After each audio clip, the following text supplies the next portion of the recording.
The summer of 1995 still lives in my head like a movie I can't stop replaying. I had just turned 21, working long shifts as a stevedore on the East Coast docks, and I'd finally saved enough to buy a brand new Chevy Z71. That truck felt like freedom on four wheels.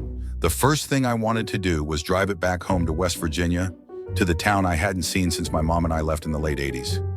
We'd moved after everything fell apart financially, and now that life was better, I wanted to see what was left of the place I grew up in.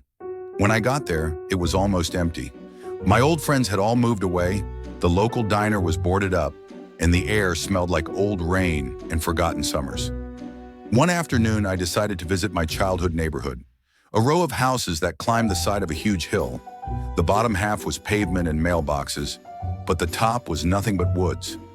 I used to spend every afternoon there as a kid, riding bikes and exploring trails that felt endless.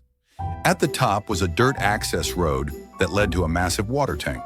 I parked at the gate, rolled a joint, and started walking.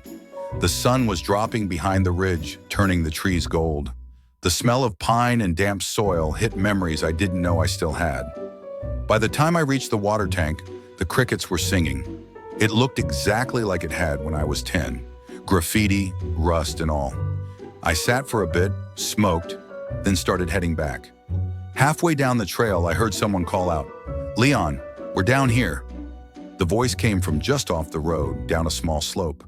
Two figures stood near a tarp and a couple of tents hidden in the brush. "Leon, where you going?" one of them shouted again. I froze.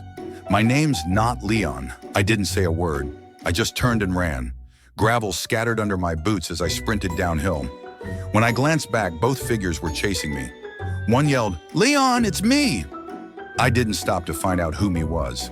My heart hammered so hard I could taste metal. I reached my truck.